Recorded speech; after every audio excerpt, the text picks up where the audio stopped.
그럼에도 불구하고 이 법에서도 주택 공급에 약간 방점이 찍혀 있었어요. 그러다가 2015년 아까 말씀드린 주거기본법이라는 게 만들어지면서 이 주택 문제는 이제 공급, 산업, 개발 이런 개념에서 복지, 주거권, 기본권 이런 개념으로 넘어가게 된 겁니다. 자, 그래서 이제 법이 만들어지니까 법에 규정된 주거복지 사업을 할 만한 기관들이 있어야 되잖아요. 그래서 서울시에서도 주거기본조례라는 걸 만들고 서울시에서 25개 자치구에 주거복지센터를 설치했습니다. 강남구는 2018년 2월에 개소했고요. 그동안은 직원이 너무 작고 초창기에는 이제 활동이 좀 많이 대외 활동 많이 못했어요. 최근에 작년부터 제가 이제 외부 활동 많이 하고 있고 이제는 이제 주거복지라는 게 옛날에는 진짜로 너무너무 어려운 분들, 진짜 몸 누일 때 없는 분들을 위한 최소한의 임대주택만 공급하는 게 주거복지였어요. 근데 지금은 오늘 이제 강의하는 보시면 아시겠지만 주거복지 일부가 어마어마하게 많아졌어요. 그래서 이제는 주거복지 대상 혹은 이 주거복지에 관심을 가지는 분들이 폭이 많이 넓어질 것 같아요. 네, 그런 차원에서 오늘 강의가 저희 센터로서도 이른바 북커뮤니티 센터로서도 첫 번째 될 것 같습니다. 그래서 당장은 여러분들이 이런 주거복지 대상자가 아닐 수 있어요. 왜냐하면 아직까지는 중위소득이 어떻고 도시근로자 월평균 소득이 어떻고 이런 걸 지켜야 돼요. 왜냐하면 주택은 양이 유한하잖아요, 그죠? 그래서 그런 게 있습니다. 아직은 많이 있어요. 하지만 그 와중에 이제 도시근로자 월평균 소득표를 이거 지금 한번 보실래요?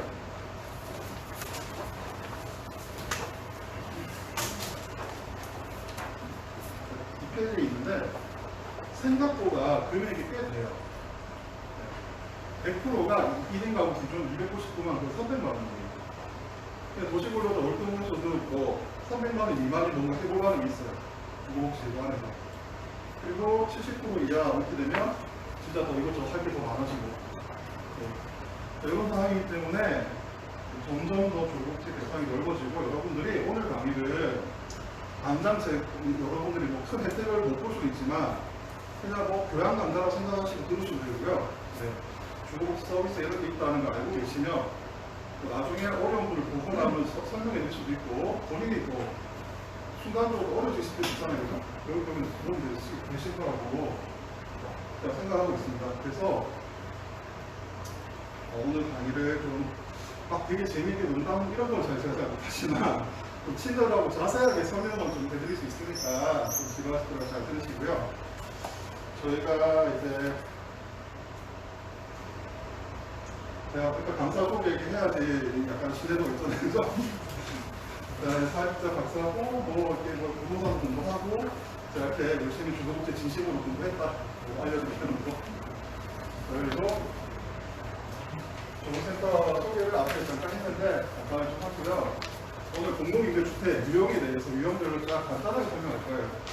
오늘 이 강의안이 80페이지가 넘죠. 그래서 저희가 원래 오리지널은 100페이지를 못해요. 근데 여러분들 대상으로 하기 위해서 장애인 부분에 조금만 빼고 나머지 거의 그대로 실은 이유는 여러분들이 이거를 그냥 가지고 계시면서 매뉴얼처럼 다음에 혹시 궁금하면 쉽게 찾아보실 수 있게 내용을 안 빼고 거의 다 담아 놓은 거예요. 그래서 오늘 강의 이걸 다 설명하기는 시간이 부족하고 그냥 좀 여기서 중요한 부분 여러분들한테 해당될 만한 부분 위주로 강의 진행할 것 같습니다. 그리고 챕터 3에서 주거복지 서비스 및 제도에 대해 설명드릴 거고요. 챕터 4에서 여러분들을 위해서 1인 가구 청년 좀 많으실 것 같아가지고 청년 주거복지 서비스를 또 따로 모아봤어요. 자, 본격적으로 수업 들어가기 전에, 강의 들어가기 전에 주장에 걸쳐서 주거복지 필요성이라는 게 나와요. 여러분들은 알고 계시는 분도 있을 것 같은데 강남구 하면 외부에서 볼 때 부자 동네, 그죠? 저희가 작년만 해도 어디 가서 강남 주거복지센터에서 왔습니다 이러면 거기에 주거복지가 왜 필요해? 이런 분들이 나왔어요. 거의 대부분이 그랬어요. 심지어 주무부처의 공무원들도 그런 사람들이 많았어요. 서울시 공무원들도. 강남구는 논에는 별로 없잖아. 이사 저 노란색 펌플렛 좀 들고 있어 보이죠? 자, 그 사업이 이제 주거취약 계층 부동산량 지원 사업인데, 작년에는 비주택 사업이라고 했어요. 비주택이 뭐냐? 고시원, 쪽방, 노수, 비닐하우스 이런 데 사시는 분들이 비주택이에요. 주택이 아니다. 이런 데 사시는 분들을 위한 주거 상량 사업을 강남구에서는 하겠다라고 서울시랑 국토부 얘기했는데, 걔네들이 우리한테 강남구에서 이거 왜 해? 하지 마. 이렇게 하신 거예요. 근데 우리가 구청을 선택해서 이 사업을 제일 마지막으로 따냈어요. 왜냐? 강남구는 고시원이 420개가 있어요. 서울시 25개 구 중에서 세 번째로 같습니다. 네. 그리고 이 입장 보시면 아시겠지만, 자, 이 사진들이 그렇게 오래된 자료 사진이 아니에요. 저희가 최근에 나와서 찍은 사진이에요. 네. 음악에 가서 저희가 여기 보면 여기가 현관이에요. 그리고 여기 안에가 거실용입니다. 이 안에서 또 세입자로 사세요. 네. 그리고 이런 데는 지금 수서 근처에 비닐하우스에서 생활하시는 분들. 그리고 여기도 그 가게에 달린 쪽방에서 진짜 한평? 누운 끝이에요. 이런 데 마시니까 물도 못 마시고 밤에 화장실 못 가기 싫어서. 그리고 여기도 강남구에 사시는 나이 많은 할머니 댁인데 곰팡이 때문에 너무 심하게 심각한 상태에서 살고 계신 거예요. 그래서 저희가 가서 저희 직원들이 가서 청소도 하고 했는데 저희가 뭐 전문적인 그런 곰팡이 제거자가 아니니까 이게 어렵더라고요. 이게. 그래서 저희가 이런 현장에서 이런 분들을 매일매일 접하다 보니까 저희는 강남구의 주거복지가 너무 필요하다는 걸 알고 있는데 주변 인식들이 너무 아직 없어서 저희가 이렇게 열심히 외부의 교육 겸 공부 겸 이렇게 다니고 있습니다.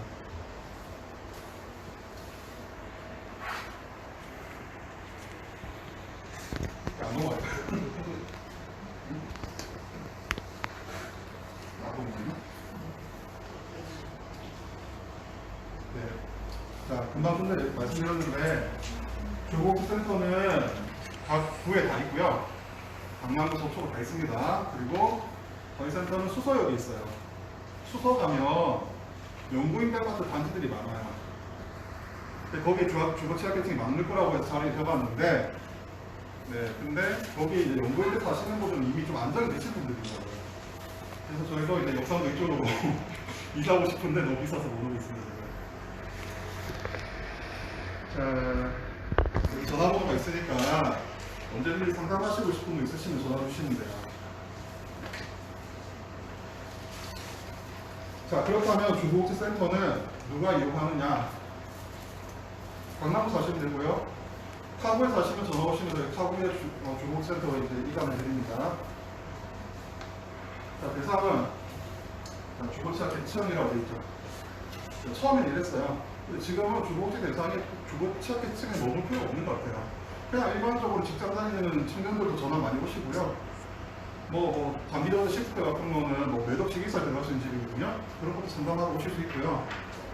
그래서 제가 추가로 얻었어요.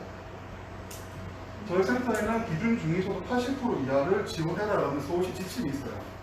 기준 중위소득 80% 이하면 1인 가구 기준으로 80 몇만 원이죠?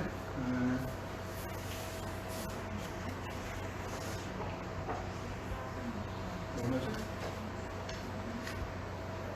중위소득 80% 146만 원. 그렇죠. 해마다 바뀌어가지고. 자, 중위소득 80% 이상 이하 146만 원 이하를 보시는 1인 가구는 저희 센터에서 이제 예산이 사용되는 서비스를 받으실 수 있다는 거예요. 네. 집수리, 연체 임차료, 난방비 이런 게 있어요. 그런데 그게 아니더라도 각종 청년 관련된 청년 월세, 임차보증금 이런 거 있잖아요. 관련돼서 상담은 누구나 가능하다라고 제가 추가로 보는 거예요. 자, 그럼 상황은 퇴거일기가 있을 때, 그 다음에 임대주택 이미 청년 매입 임대주택 산다, 청년주택 산다, 이런 거 사실 때 계약계획이 만료됐다. 어떻게 하면 좋을지, 그죠? 내가 청년 전세인데 이런 거 됐는데 집을 못 찾는다. 집 찾는 거 주택임대주택 도와드리고요. 그 다음에 이제 월세가 지금 현재 사시는 데가 너무 부담스럽고 연체되고 있다. 이렇게 상담이 가능하고요. 여 이제 겨울 되면 뭐 아직도 연료비 때문에 연락 오시는 분도 있어요. 그리고 간단한 집수리. 여름에 뭐 집에 뭐 에어컨 거의 다 있으시겠지만 뭐 방충망이 없다 이런 거 있죠. 간단한 집수리. 그다음에 요게 요즘에 저희 센터에서 제일 많이 하는 핵심이에요. 보시오 같은데 보시는 분들. 네.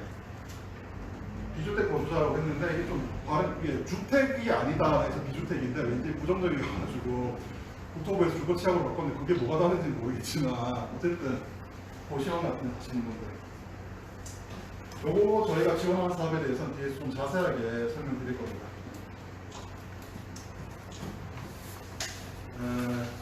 기생충 영화 다 많이 보셨죠? 그거를 보고 나서 우리나라에서 정부에서 비주택을 없애자 바로 된 거예요. 거기 지하에 나오잖아요. 외국인들이 봤을 때 지하에 사람이 살아? 반지하 지하에 사람이 사는 나라는 전 세계적으로 거의 우리나라밖에 없어요. 반지하는 개념이 없어요. 지하인데 집에 들어갈 때 화장실 가면 화장이 또 올라가 있네? 올라가 있으면 수압 때문에 변기가 작동이 되잖아요. 네, 이런 것 때문에 이제 비주택, 반지하고 비주택이 이제 넣는 추세입니다. 네. 그래서 보시면 좀 환기나 적정 주거를 못 갖춘 반지하까지도 비주택에 넣는 추세입니다, 지금은. 자, 이 표는 저희 센터에서 직접 서비스가 되는, 직접 사업비로 이제 서비스가 되는 표예요. 어떻게 되느냐. 근데 요거는 저희가 되게 조심스러워요, 사실. 오픈하기가. 사실 오픈 잘 안 하거든요. 왜냐하면, 자, 2차 보증금 부족한 분 300만원까지 지원해드려요. 이렇게 돼 있잖아요. 다들 나는 왜 300만원 안 줘? 나는 왜 400만원? 이렇게 되는 거예요, 사실은. 근데 이 300만원 최대치인 거죠. 여기 있죠? 지원 금액은 부동산 최대 금액이다. 300만원을 다 받으시려면 어느 정도 돼야 되냐? 가족이 아무도 안 계시고, 뭐 장애 있으시거나, 노인이시거나, 해서 정말로 너무 어려운 상황인데, 뭐 연구임대라든지, 좀 좋은 공공임대가 됐어요. 본인이 몇백 정도 마련하셨어. 그런데 뭐 한 100만원 부족해. 이럴 땐 돼요. 아니면, 뭐 한 1000만원짜리 집을 구했는데, 700만원 구하셨는데, 300만원 부족해. 그럴 때 지원이 됩니다. 되는데, 뭐 사례정 회의 뭐 이런 데서 진행이 됩니다. 그래서 최대 300까지 2차 보증금 지원이 가능하다. 근데 이런 것보다 저희는 예산 안정되어 있고 많은 분들 지원하게 되기 때문에 본인이 최대한 마련하시고 조금 부족한 거 50만원 부족, 100만원 부족하고 뭐 1000에 70만원짜리 집, 1000에 60만원짜리 집 구할 때 조금 부족한 본인이 최대한 노력했을 때 좀 부족한 부분들 위주로 좀 도와드리려고 하고 있고요. 돕는다는 표현은 아니고 지원?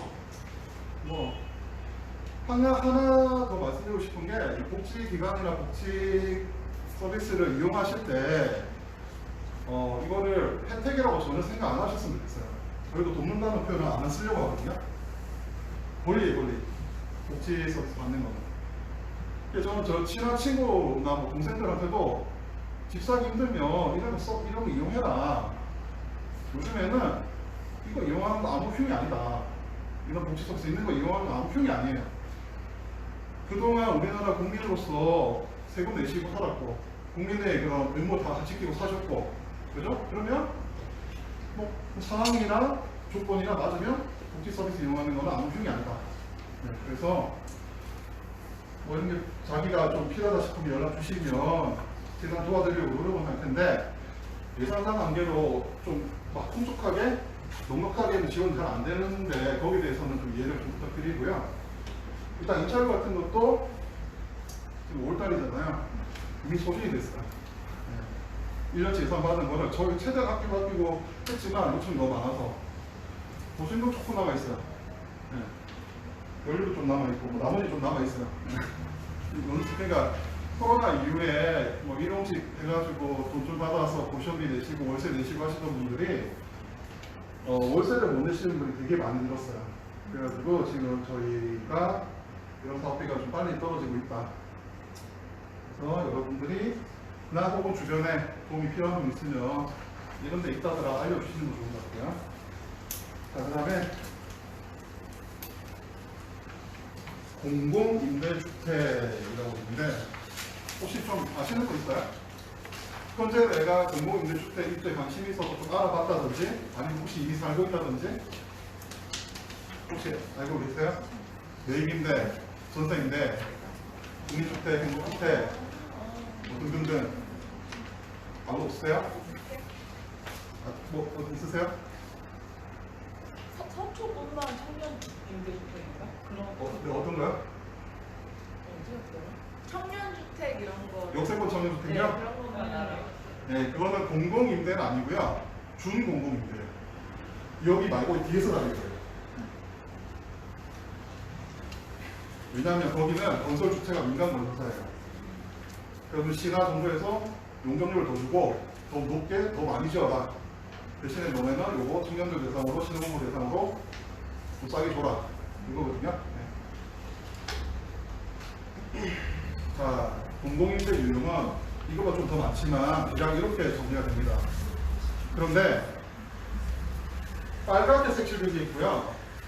화살표 된 게 있어요. 차이를 아실까요? 이 두 분류가 차이가 있어요. 빨간 건 뭐 어떤 것 같아요? 영구임대, 기존주택 매입임대, 전세임대, 주거취약. 얘네들은 진짜 어려운 분들을 위한 최저의 부담으로 공공 주거 안정을 도모하기 위한 주택들이에요. 그러니까 입주할 때 비용이 진짜 작게 드는 거예요. 최저 비용은 이거 50만 원. 주거취약 전세임대 본인 부담은 50만 원이에요. 기존주택 전세임대는 1억 1천만 원을 LH나 이런 데서 빌려주는데 2%가 본인 부담이에요. 그러면 얼마? 한 260만 원. 그리고 매입임대는 보증금이 뭐 100만 원부터 4천만 원대까지. 그리고 영구임대는 여기는 평균이거든요. 수서 같은 경우 보면 뭐 한 100만 원대 후반부터 한 200만 원대부터 한 300만 원. 뭐 그 정도 되죠, 그죠? 최근 어떤 할머니가 망원동에 사시다가 수소 임대 아파트로 오셨는데 그 망원동에서 100만 원, 저희가 100만 원에서 보증금을 좀 지원했던 적이 있어요. 한 넘는데 그래서 이게 많아야 1,000만 원 보증금이 본인 부담금이 작으면 50만 원, 뭐 몇백만 원이래요. 근데 반면에 하늘색으로 된 화살표 된 거는 이제 뭐 여러분도 어쩌면 가능할 수도 있는 국민임대, 장기전세, 행복주택. 청년들은 행복주택이 제일 좋을 것 같아요. 자, 이거 강남권에는 뭐 한 4천만 원, 뭐 한 3천, 4천, 5천까지 돼 있어요. 요새는 싼 거는 작은 평수는 2, 30만 원부터 비싼 거는 한 60만 원까지 있더라고요. 행복주택은 평수는 5평, 아니 뭐 6평, 10평 이렇게인데 아파트예요. 행복주택의 특징은 역세권에 엄청 가깝다는 거, 여기에 가깝다는 거. 자, 이렇게 해서 제가 지금 보통은 어디 다른데 강의 가면 빨간색만 하게 돼 있었어요. 왜냐면 저희가 강의 가는 데가 뭐 자활센터라든지 이런 데는 전부 다 수급자시거나 좀 되게 지금 어려운 상황이 있는 분들 대상으로 강의를 보통 하거든요. 오늘 강의는 이런 거를 좀 간략하게 하고 국민임대, 장기전세, 행복주택, 뒤에 나오는 청년 관련 제도들 위주로 강의를 할 것 같습니다. 그래서 이 다음 장부터 저희가 하나씩 볼게요. 공공주택 관련 특별법 이런 게 있어요. 그래서 거기에서 공통적인 자격 조건을 해놓은 거예요. 일단 주택이 없어야 돼요. 세대 구성원이 전부 다 주택이 없어야 되고 부동산이나 자동차 보유 기준을 맞아야 되는데 부동산은 종류가 좀 다른데 2억대 초반부터 2억대 후반까지 자산이 이하여야 되고 자동차는 작년까지는 2,500이었는데 올해는 3,496만, 3,500원 생각하시면 돼요. 3,500만 원 이하 자동차 가지고 있으면 되시는 거예요. 그리고 신청은 본인, 배우자, 직계존속, 직계 비속의 배우자 등등등 해가지고 가족 세대 가족들이 거의 다 신청하실 수가 있고요. 이게 왜 이렇게 있냐면 신청자가 만약 장애인이다. 신청자의 배우자가 수도 있고 장애인이 직접 신청하기 좀 힘드실 때 그렇게 되어 있는 거거든요. 자, 그러면 어디 딴 데 가서 이제 주거 교육을 하면 연구인데 여기에 다들 관심 제일 많았어요. 원래는 이게 주거복지의 끝판왕이자 시작 시초자 끝판왕이죠. 사실은 1970년대 후반, 80년대 초반 이럴 때 아까 말했죠. 중시자사라고 했다고 전두환 대통령 시절 아주 옛날에 그 당시에 주택 공급 200만 원 하겠다. 그리고 연구인대 아파트 20몇만 원 짓겠다라고 정부가 발표했어요. 이걸 좀 달래기 위해서. 그래서 이 80년대 초반에 연구인대 아파트를 18만 원인가 이렇게 지었어요. 20만 원 조금 안 되게. 근데 여기는 들어갔다면 계속 살 수 있고 돈도 너무 작게 들고 아파트를 다. 근데 뭐 월세가 작으면 보세요. 40만 원 있죠. 그래서 이제 연구인대 아파트가 근데 지금은 50년으로 줄었고 그나마도 2년마다 재계약하는데 소득이 도시근로자 월평균 소득 75%가 넘는다 이러면 계약이 거절될 수가 있어요. 지금은. 그래서 말만 연구지 지금은 반연구 정도 될 것 같아요. 반연구인대 아파트. 그런데 도시근로자 가구나 월평균 소득이 75%다 이러면 1인 가구 기준 한 300만 원 정도 될 거예요. 그렇죠? 저도 맨날 하긴 틀릴까 봐. 299만 원, 300만 원 맞죠? 네. 그러니까 300만 원 벌면 1인 가구가 굳이 여기 살지 마라 이거죠. 근데 그 300만 원까지 올라갈 때마다 이 임대료가 조금씩 올라가요. 그러다 300만 원 넘으면 임대료를 더 많이 줘도 여기 못 살게 되는 거예요. 네. 여기 1년에 한 번 아니면 2번 이제 신청 받는데 여기는 진짜 무한 검증이에요. 여기는 들어가려면. 오시면 다들 연구인대 아파트 들어가고 싶다가 여기 들어가면 이제 다시는 집에 대해서는 걱정 안 해도 됩니다. 자, 뭐 이런 거는 이제 우리 강의자를 제가 드렸으니 보시면 될 것 같은데 그럼 뭐 어떤 사람이 들어가냐 간단하게 설명해 드릴게요. 자, 서울시 거주를 오래 하셔야 돼요. 서울시 거주를 오래 하셔야 되고 여기 오신 선생님들이나 뭐 본인들 아니더라도 뭐 본인 뭐 가족들이나 요즘 뭐 부모님이나 아니면 뭐 지인 중에서 되실 수도 있으니까 한번 설명드릴게요. 서울시 거주 기간이 15년 이상 되면 만점을 받아요. 30점. 그 다음에 세대주 나이가 많으면 60세 이상이면 25점 만점이에요. 그리고 세대 월수에 따라서 점수가 있습니다. 여기 플러스 가점이 붙어요. 자, 예를 들어서 한번 해볼까요? 장애인이 장애인 세대주고 서울시에서 15년 살았고 세대주 나이는 50에서 60세고 55세고 세대 원수는 3인이다. 이러면 몇 점일까요? 30점, 23점, 53점에다가 3인가고 그랬죠? 그럼 몇 점이지? 79점이죠? 맞죠? 79점이면 플러스 가점이 있어야 돼. 수급자냐, 수급자가 아니냐. 기초생계급여라는 게 있어요. 기초생활 수급을 받으신 분과 안 받으시는 분에 따라서 가점이 다른데, 수급자시면 기본 7점을 더 받아요. 79에다가. 86이 되는 거죠. 그런데 여기다가 뭐 장애인이다. 아까 제가 장애인이라고 그랬죠. 그러면, 여기서 한 거 장애인이다. 지금은 이 급수를 안 해요. 중증 장애인, 질병이 정도가 중한 장애인, 중하지 않은 장애인이 나옵니다. 이게 바꿔야 된다고 보시는 거고요. 어쨌든 장애가 있고 그러면 수급자고 장애 있으면 한 개가 포함되잖아요. 그러면 11점이 가점이 붙는 거예요. 그럼 아까 79점에서 11점이 가점이 붙으면 몇 점일까요? 90점이죠. 자, 90점이 내받았어. 자, 그러면 연구인대 들어갈 수 있느냐?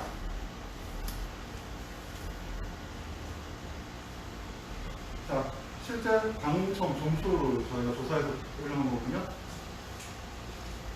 자, 연구인대 아파트가 있는 단지들이 이렇게 쭉 있어요. 서울전역에. 강남에도 있어요. 수서 입단지, 조선 입단지. 대치도 있네요. 네. 볼까요? 대치 입단지 한번 볼까? 자, 여기 보면 그냥 기본이 있고 무장애가 있어요. 이건 뭐냐? 무장애는 베리어풀이라고 해서 안에 장애인이 생활할 수 있도록 시설을 좀 해놓은데요. 네, 경사로 손잡이 이런 해놓은데요. 자, 이번에는 모집 호수가 33제곱미터 10평짜리지. 전용 10평인 아파트인데 일반 공동은 없고 무장에는 2개를 모집한 거예요. 했을 때 점수가 몇 점이냐? 무장애로 92점이 커트라인이었어요. 그러면 제가 금방 계산한 90점으로 됐을 때는 못 들어가죠. 근데 내가 한번 다른 가점 더 받아서 92점이 됐어요. 그러면 92점 여러 명 있을 거 아니야. 조직 뽑는데 막 몇 백 명, 몇천 명 오니까. 그죠? 그걸 뭘로 아느냐? 서울시 전입으로.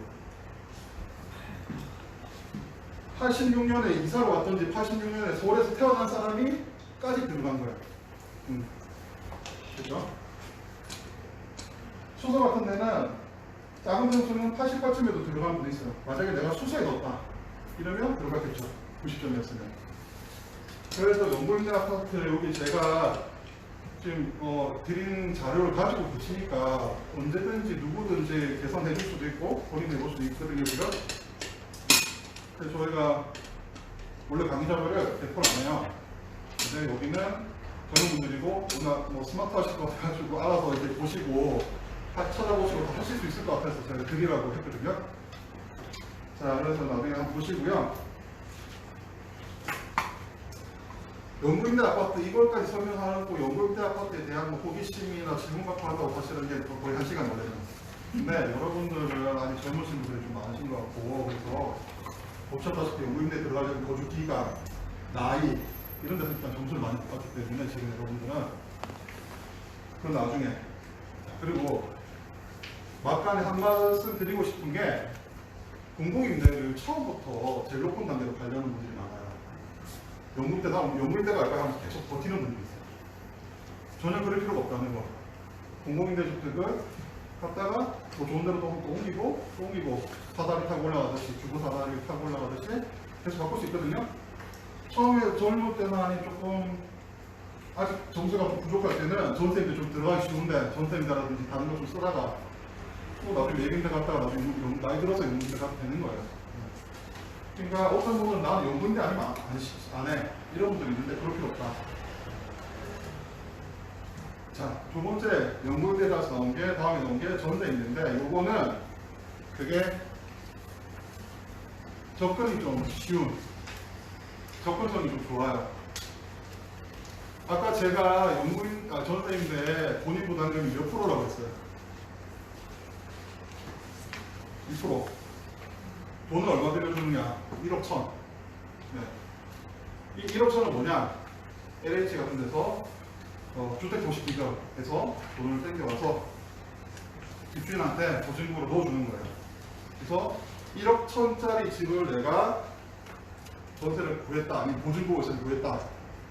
그랬을 때 내가 얼마 내야 되냐? 딱 1억 1천이면 220만 원 본인이 내고 더 낼 수는 있어요. 내가 여유가 있으면. 최소 220만 원. 이게 원래 5%였어요. 작년에는 9천만 원 지원에 5%여서 450만 원 본인이 내고 LH에서는 8,550만 원만 보증금을 빌려줬어요. 근데 저희들이 현장에서 해보니까 9천만 원짜리 전세를 구할 수가 없어요. 예. 그래서 전세인들과 마리 전세인들이 다 그냥 오신 거예요. 예. 그래서 계속 얘기를 해서 1억 천으로 올해 올랐어요. 1억 천 오르고 본인 부담금도 5% 많다. 450만 어떻게 모으냐? 그럼 바로 그냥 뭐 이렇게 1억이 이래가지고 보시험비 내고 몇십만 원 넘는 거 생각하시는 분들이 400만 원, 500만 원 못 모은다 이거예요. 우리가 우리 생각에는. 그래서 2% 올해부터 바뀌었어요. 그래서 2에서 5% 돼 있잖아요. 5% 선택할 수 있다는 거예요. 여유가 있으면. 그만큼 5% 내면 이자가 2%로 발생하는데 이자를 좀 덜 내는 거거든요. 여유가 있으면 근데 거의 다 2%로 가겠죠. 그죠? 그래서 그런데 이제 한 가지 아셔야 되는 게 전세임대 갈 때는 본인 부담금이 2%인데 전세 말고 반전세, 다른 말로 보증부 월세, 보증금 걸고 전세 걸고 월세 내는 데 있잖아요. 그런 데를 가게 되면 본인 부담금이 많이 늘어요. 왜? 자, 이 전세임대 구조를 아셔야 되는 게 전세임대는 집주인, LH, 그 다음에 입주자 3자 계약이에요. 흔히 말하는 전대차 계약이에요. 집주인을 하고 LH가 계약을 한 다음에 이 집을 입주자한테 주는 거예요. 왜 이렇게 할까요? 공공임대주택 수요는 어마어마하게 많은데 이걸 다 이렇게 지을 수가 없어요. 다 지을 수가 없어요. 돈도 많이 들고 적시에 공급을 못해요. 그러니까 민간 시장에 있는 일반 주택들을 이용해서 공공임대를 제공해보자, 공급해보자 해서 나온 게 전세임대예요. 이게 부작용도 참 많고 또 좋은 점도 많아요. 접근성이 좋고 진짜 당장 어려운 분들, 고시원이나 너무 힘들게 사시는 분들 자기 부담 거의 없이 가실 수 있단 말이에요. 가시면 세상이 달라요. 저도 젊을 때 고시원 좀 살아봤지만 요즘에 고시원 사시는 분들 인터뷰를 많이 하는데 하면 사는 게 사는 것 같지 않아요. 특히 코로나 시국에 더 그래요. 일반 가정에서는 집안에 거실도 있고 주방도 있고 다 있잖아요, 그죠? 힘들면 거실에서 뭐 뒹굴거리고 TV도 보고 넷플릭스 보고 다 그렇게 지낼 수 있는데 고시원에 계시는 분들은 그게 안 돼요. TV도 조그만 거 넓은 거 이런 거 봐야 되고 아니 핸드폰만 같이 보고 있어요, 누워서. 움직일 공간이 없잖아요, 그죠? 밖에 나가도 갈 데가 없고 이런 공공시설들 다 문 닫고 있었거든요. 그런 분들이 저희한테 이제 아까 말씀드린 뭐 이거 이 빅주택 사시는 분들 원래 주거 상향 사업 한다고 했는 게 이 전세임대로 가는 거거든요. 오시면 열에 8-9은 약간 정신적으로 고통받고 오신 거예요. 뭐 우울증, 기면증, 돌면증, 뭐 불안감 뭐 계속 다 가지고 있어요. 너무 좁은 공간에 갇혀 사니까. 이 주거하는 사람한테 미친 영향 어마어마하게 큰 거거든요.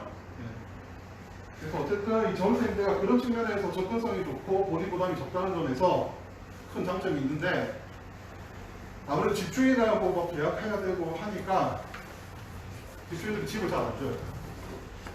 상식적인 거죠. 그래서 전세 귀한 거 다들 아시죠? 그죠? 전세 물건 자체가 없고 귀한 걸 다들 아실 것 같은데 이 집주인들은 그냥 일반 민간 전세로 내놔도 어차피 집이 잘 나가잖아요.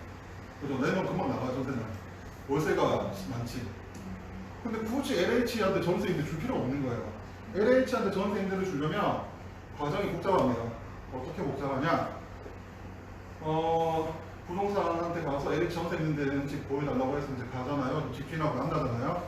내가 이 집 하고 싶어요. 내가 입주자야. 그러면 제가 가서 부동산 공인중개사 선생님한테 또 이 집 계약할게요. 이렇게 얘기를 하면 집주인이 뭘 해줘야 되냐?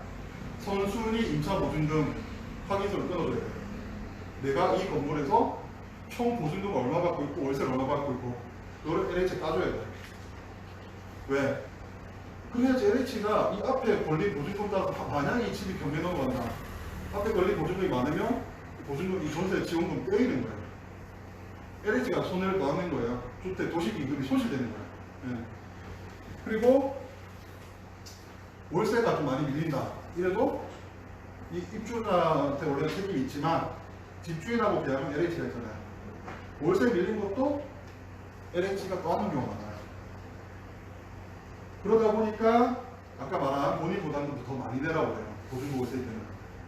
네가 1억 1,000짜리 구하면 되는데 1억 1,000에 30짜리, 40짜리 구해서 40만 원 월세 더 밀릴 수도 있잖아. 그죠? 이렇게 얘기되는 거죠. 그러면 40만 원에 3개월치, 월세에 3개월치 120만 원, 월세가 30만 원이면 90만 원이 본인 부담금의 플러스가 돼요. 이거는 월세를 3개월치 미리 내는 개념이 아니고 본인 부담금이 늘어나는 거예요. 그래서 1억 1,000에서 1억 1,000에 30만 원짜리 집을 구했다. 그럼 본인 부담금이 220이 아니고 220 플러스 90만 원 돼서 310만 원 되는 거예요. 네. 본인 부담금이 310이 걸려 있으면 월세가 연체돼도 본인 부담금에서 먼저 까겠죠. 입주자 310이 넘어가면 이제 LH가 받는 거예요. 그러니까 최대한 본인 부담을 늘리기 위해서 그런 것 같아요. 자, 그리고 이제 전세인데 제일 큰 문제는 집 구하기 힘든다는 거. 아까 말한 거. 집주인이 잘 안 준다는 거. 이런 LH한테 까는 것도 있지만 들어오시는 분이 약간 취약계층이잖아요. 그러면 월세 밀리지 않을까, 그래서 좀 뭐 문제 일으키지 않을까, 선입견, 편견이 있으세요, 다들. 그리고 이 전세인데 구하러 다니시는 노인이나 장애인이다 이러면 젊은 분들 좀 나아요. 근데 노인이나 장애인이 전세인데 구하러 다니면 되게 모멸감을 많이 느끼시고 되게 무시당하시고 전세인데 하실 거야? 할 거예요? 그러면 월세 좀 더 돼요. 보증금 좀 더 올려줘요. 똑같은 집인데 민간 전세는 1억짜리 집이 아니 뭐 7천만 원짜리 집이 LH 전세인데 하면 막 1억 천이래요. 되게 낡은 집이 1억 천이에요. 강남구에는 없어요.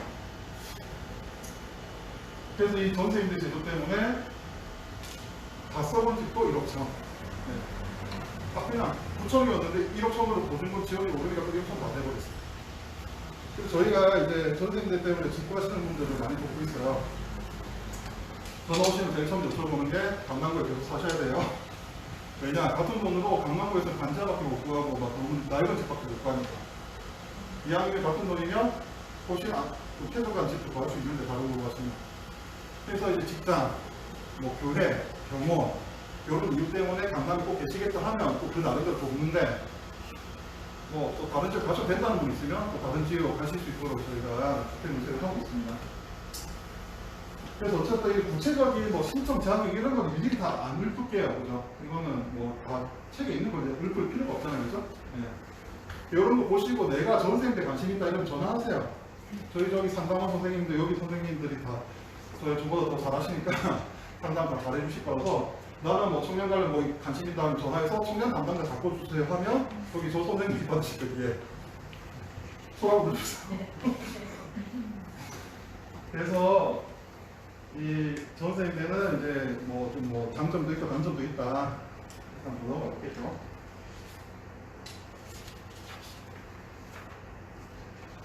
이제 보시면 알겠지만 좀 신청이 잘 돼요. 선정이 잘 돼요. 구체적인 거는 중세 따라서 좀 이거 보시면 자산 2억 8,800 이하면 되고요. 자산가 3,500만 이하면 되고 크게 소득이 얼마냐? 1순위가 2순위가 있어요. 네, 보시면 될 것 같고 또 전세임대 같은 경우는 지금은 1인 가구지만 뭐 신혼부부가 되실 수도 있고 그죠? 신혼부부도 전세임대가 있어요. 이거는 금액이 더 많아요. 어디냐? 1억 3,500. 신혼부부 투기 얼마는 2억 4천. 전세임대인데 조금 돈이 더 많아요. 그리고 전세임대는 청년도 있어요. 청년은 1억 2천인가? 그렇죠. 1억 2천. 서울, 경기, 평택까지인가요? 평택, 인천, 뭐 수원 전부 다 1억 2천. 지방도시 가면 9,500. 이렇게 돼 있습니다.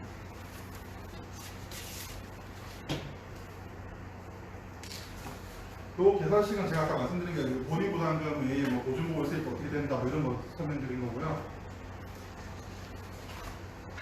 자, 전세임대가 그냥 전세임대는 공고가 나요. 농구인대처럼 인정이 몇 번 나요. 그런데 아까 주거치약, 고점 사시는 분 이런 분들 뭐 이런 분들은 또 주민센터 상담하시면 성실로도 접수가 가능합니다. 저희 센터로 상담하셔도 되고요.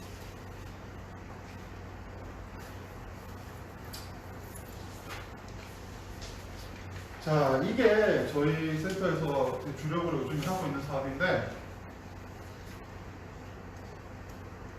이주택 사업, 주거치약 대체로 주거 상량 지원 사업이라고 하는데 2%도 많다. 2%도 본인 부담금 문제, 부담스럽다. 우리한테 전화 오셔서 시세하기에 뭐 5만 원이 있다 이런 것도 있어요. 여러분도 상상해 가실지 모르겠지만. 네. 왜냐하면 이제 근로능력 없는 분들 급여 뭐 50만 원, 40만 원 받아가지고 강남구에서 사시면 월세 70만 원 내고 10만 원 남고 5만 원 남고 그런 분들 있어요. 네. 그게 뭐 그분들이 좀 뭔가 부족하거나 판단을 잘못해서 그럴 수도 있지만 갑자기 사정이 어려졌거나 뭐 어떤 분은 친구랑 둘이 살면서 반반씩 내서 괜찮았는데 친구가 갑자기 못 내게 됐다든지 뭐 여러 가지 상황이 있더라고요. 그럴 때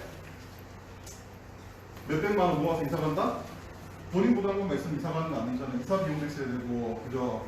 이사 가면, 고시원 살다가 이사 가면 가전제품 다 사야 되고, 의외로 이 물품 때문에 이거 안 가신다는 분이 많아요. 고시원에는 낡고 작지만 다 있잖아. 근데 이사 가면 냉장고, 에어컨, TV, 침대, 전자레인지, 가스레인지, 뭐 다리미, 전기포트, 뭐 5만 개 다 사야 돼요. 이거 살 온도가 안 나는 거야. 들어오는 수입이 딱 정해져 있고 월세를 내고 나면 얼마 안 남는데 어떻게 사지? 고민이 되는 거야. 중고로 다 사도 너무 많을 것 같고. 자, 이런 분들을 위해서 나온 게 이거예요.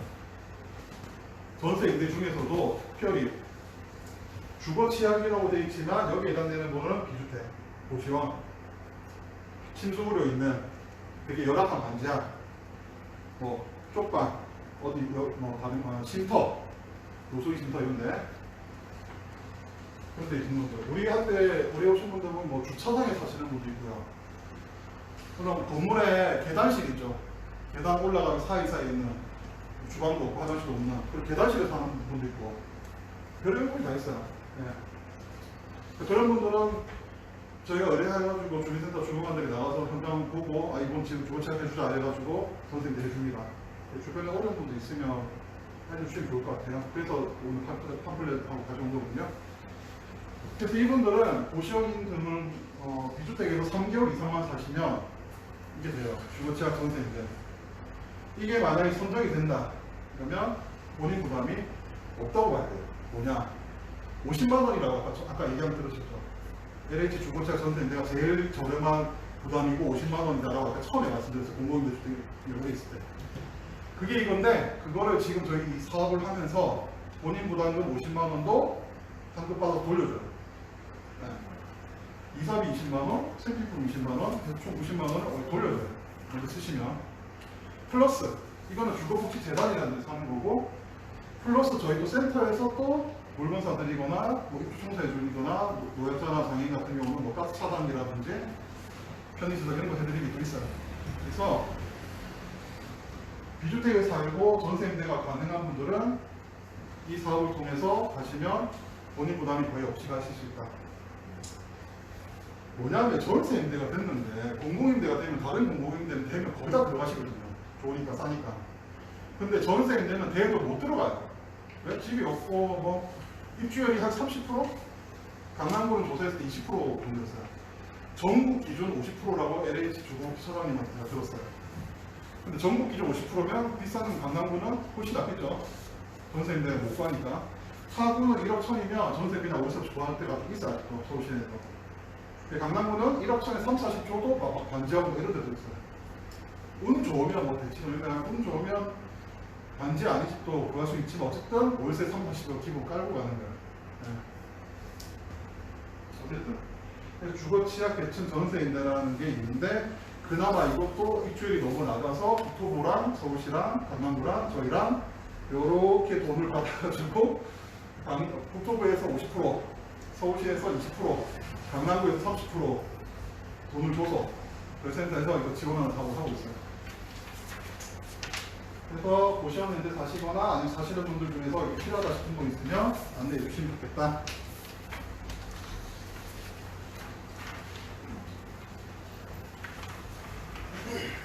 그만 말씀드리면 보증금 50만원, 이사비 20만원, 생필품 20만원 지원하는 거. 이 주거복지재단이라는 데가 LH랑 허브라고 주택금융공사 그래서 돈 내서 만든 데거든요. 그래서 여기서 이 사업비가 있어요. 얘네들 돈은 아니고 국토부에서 돈 준 거죠. 자, 저희 리플렛이 되는 장면도 리플렛. 오늘 나눠드린 거는 이제 최근에 나온 따끈따끈한 새 리플렛. 강남구에서 이쁘게 만들어라 해서 나를 보시면서 이쁘게 만들어 봤는데 앞에 음박도 놓고 이거 보시면 리플렛 읽어보시면 될 것 같고요. 저희 그리고 이제 메일인데 지금 뭐 10분 됐을까요? 지금 7시 47분. 네. 한번 쉬었다 해요. 좀 이따가. 네. 자, 내입임대는 전세임대보다 한 단계 위인데 여기는 집주인이 공사들이에요. LH 아니면 SH. 그래서 여기는 되게 안정적이에요. 집주인 눈치 볼 필요도 없고 들어가서 정해진 임대료 관리비만 내면 여기 20년이죠? 네, 20년간 걱정 없이 사실 수가 있어요. 옛날에는 이렇게 서울시 관내에 이런 낡은 집들도 막 사들여가지고 매입해서 임대주택으로 썼단 말이에요. 근데 요즘은 건설 매입이라고 해서 새 집 지어가지고 그걸 납품을 받아요. 물건 납품 받듯이 공사들이 뭐 호실당 뭐 4억 얼마 막 정해놓고 받아요. 그래서 20가구면 뭐 90억, 80억 돈 정해가지고 받아 최대. 그래서 건설업자들이 집을 지어가지고 공사에 팔아요. 그럼 뭐 새 집이죠. 거기다가 임대주택으로 저 시민을 넣는 거예요. 여기가 장점이 뭐냐? 보증금이 되게 유연해요. 100만 원부터 3천만 원까지 돼 있죠. 네. 보증금을 올리고 월세를 내릴 수 있고, 보증금을 줄이고 월세를 조금 올릴 수가 있고, 이 전환율이 되게 입주자한테 유리하게 돼 있어가지고 되게 좀 보증금을 낮춰도 월세가 그렇게 많이 안 올라가고 조금 올라가고 2.5%인가? 팀이 몇 프로죠? 2.5%죠 전환율. 네네. 네. 1천만 원, 2만 5천 원? 어쨌든 되게 옛날에는 이제 보증금 100만 원이면 만 원이 왔다 갔다 해서 10%, 1% 월. 근데 지금은 1,000만 원 가도 별로 안 올라가요 보증금, 아니 월세가. 어쨌든 여기 제일 장점은 보증금이 되게 유연해서 본인의 상황에 맞게 할 수 있고, 집주인이 공사기 때문에 자기들이 관리하고, 요즘에는 또 새 집이 많고. 네. 시세를, 대략적인 시세를 말씀드리면 벽상동에 저기 무슨 비비라고 있는데 한 10평짜리 원룸 주택인데 빌라처럼 생겼어요. POT 구조에 새 집인데 2,500에 30몇 만 원이었어요. SH 새 집이. LH가 좀 더 싸요. 그리고 LH는 SH 집이 조금 더 비싸요. 대신에 SH 집은 조금 더 빨리 들어갈 수 있고 LH 집은 좀 대기가 들고.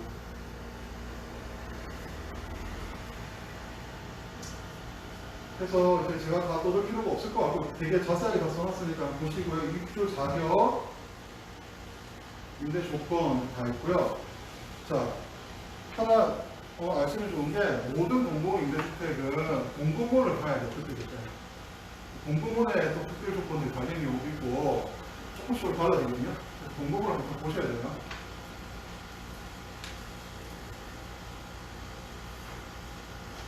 보증금 완화제도, 보증금 월세제도 이렇게 있죠. 보증금에 대해서 유연하다.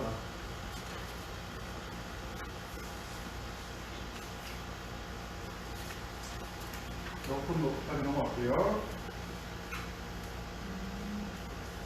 여기서부터는 너무 시간이 끌었네. 오늘 밤 9시까지죠? 네.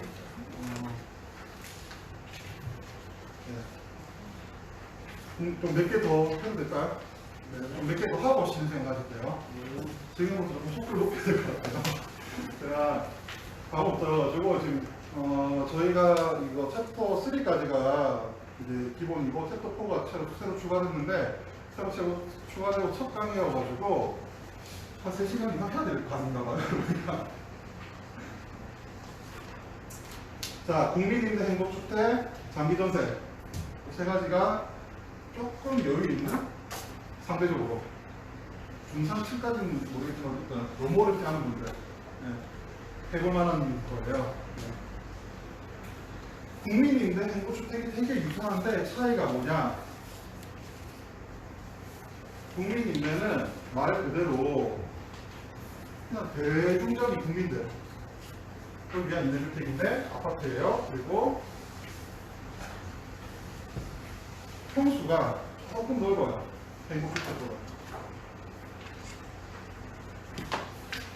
그리고 기간이 길어요. 임대 기간이 길죠. 그렇습니다. 그리고 뭐 고령자, 장애인, 노부모, 부양 등등등에서 좀 다양해요. 뽑는 그 분야가. 여기 보시면 23개 분야라고 있어요. 그래서 뽑는 분야가 되게 다양해요. 근데 전 국민을 대상으로 하는 이게 거의 그냥 표준 모델 같은 느낌이죠. 네. 그래서 자산이 올해는 2억 9,200만 원 이하 있으시면 가능하고, 만약에 자기 뭐 전세 보증금 2억이다, 통장 은행에 500만 원 있다, 그러면 가능한 거죠. 단 요거 이해해야 돼요. 보시고도 월 평균 근로소득 70%. 70%는 얼마일까요? 120. 저희가 지금은 스포팅 한 거거든요. 지금 보여드리려고. 200만 원. 자, 1인 가구 209만 원. 그죠? 여러분들 1인 가구시니까 209만 원인데, 만약에 뭐 결혼했다, 2인 가구다, A 있다, 3인 가구다, 4인 가구다 이러면 꽤 할만해요. 4인 가구에 490만 원? 할만하잖아요. 그죠? 국민인데도 중산층이라고 할 수 있는 사람도 할 만한 주택이 돼버린 겁니다. 네. 지금 1인 가구지만 뭐 나중에 또 가구원이 또 늘 수도 있는 거고, 그죠? 1인 가구 기준에서 200만 원 밑으로 보시면, 네. 4,700, 1,500, 우리 또 되려나? 자, 어쨌든 국민임대가 여기 있고요. 제가 좀 빨리 넘어갈게요. 뒤에 청년 관련 서비스를 좀 쉬는 시간 다음에 해야 되는데 시간 없을 것 같아가지고 국민임대, 행복주택 아까 초반에 좀 얘기를 해서 빨리빨리 넘어갈게요. 행복주택은 좀 기간이 짧아요. 평수가 작아요. 대신에 입지가 너무 좋아요. 얘네들은. 행복주택은 박근혜 정부 때 만든 거거든요. 근데 전 정권에서도 되게 많이 써먹고 있어요. 설계가 되게 잘 됐다는 얘기를 SH 직원들이 그러더라고요. 네. 기간이 신혼부부나 청년은 6년, 자녀가 있으면 10년까지 살 수 있어요. 아까 말했죠. 주거 사다리. 행복주택 살다가 국민임대 가도 되고, 청년 여기 행복주택 살다가 뭐 장기전세 가도 되고, 옮겨가면 되는 거예요.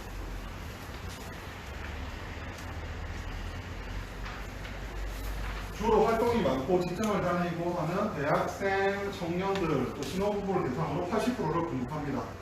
그 외 20%는 다른 취약계층한테 공급을 해요.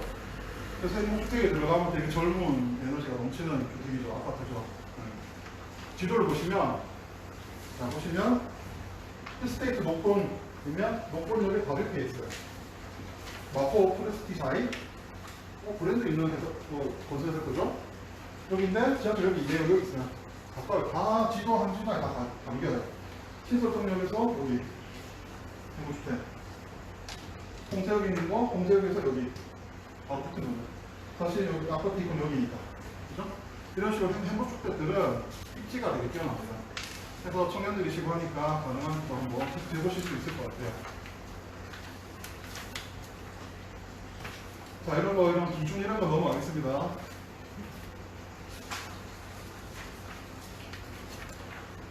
이거 보시면 1순위가 되려면 대학생일 때는 행복주택 위치하는 해당 자치구에 소재하는 대학에 재학 중이거나 입학 예정생이에요. 강남구에 대학이 없어요. 그죠? 그런데 동작구에 가면 숭실대 있죠.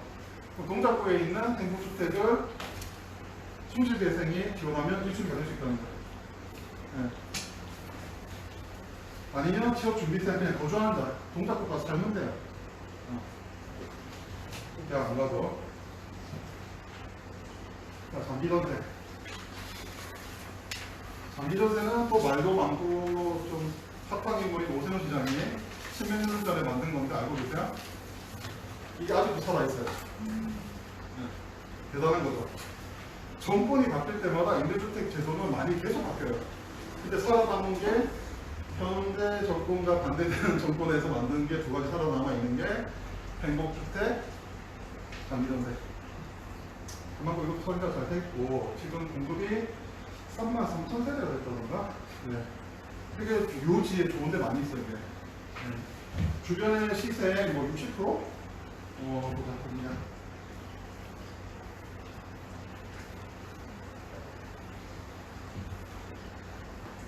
주변 전세 시세 80% 이하.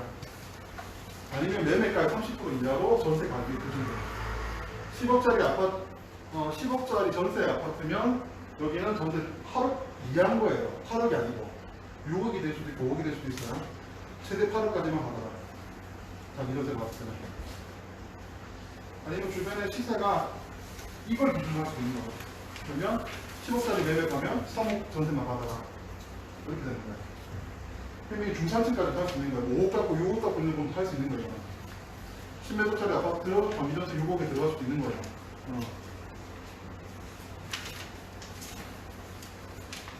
네. 33,000가구 도입됐어요. 2007년이네. 예를 들어서 강남에는 어디 있냐? 반포에 강남구는 아니지만 어쨌든 내면 아파트들 알죠? 저기 고토라는 길에 그런 아파트들도 장기전세 있다는 거예요. 그 양재 쪽에 가도 있고 여기저기 많이 있어요. 그리고 제가 요번에 좀 알아봤는데 이게 옛날에 오세훈 시장 때 공급되고 그 옛날 아파트들에 뭐 누가 빠지면 들어가고 그런 줄 알았는데 신규로도 공급이 되더라고 새 아파트에. 여기 밑에 보시면 있죠. 2021년에 365가구 공급 예정. 강동구 동작구. 그는 아파트 짓는 데는 브랜드 메이커 건설사거든요.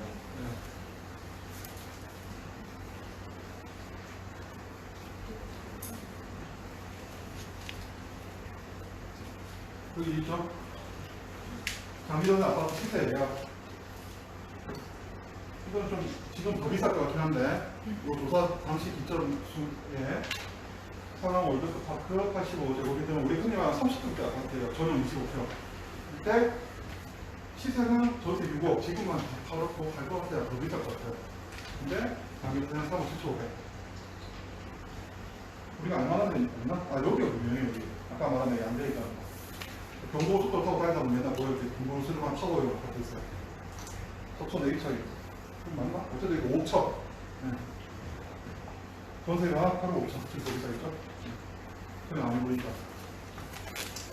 입주 당시 그 시점 그 전세에서 재개발 때도 좀 오를 것 같긴 한데, 저도 구체적인 거는 지금 안 될 것 같아서 그랬는데, 어쨌든 되게 괜찮아. 들어가기만 하면. 네.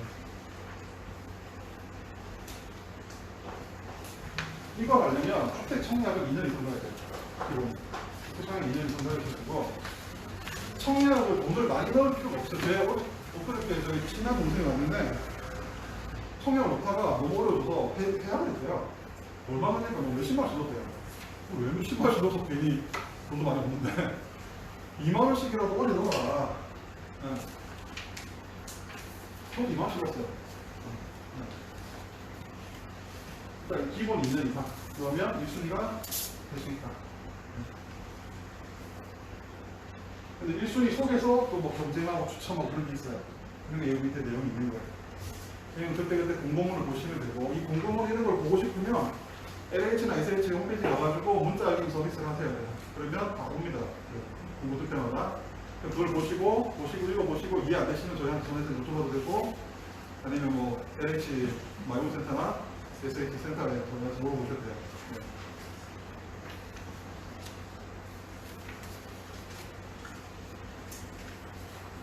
자, 여기서 한 5분만 쉬고 챕터 3랑 들어갈게요.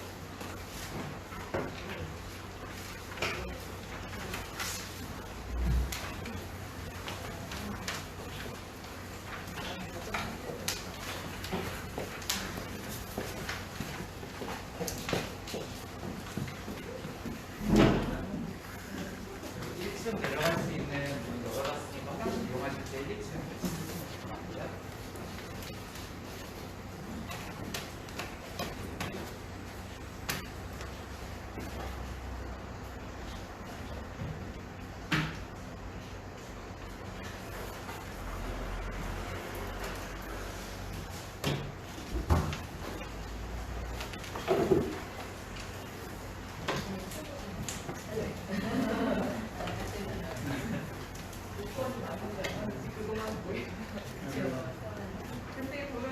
많이 보세요.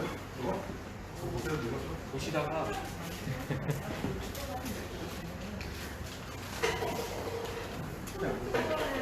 사실 경매 갔을 때 저도 못 가니까.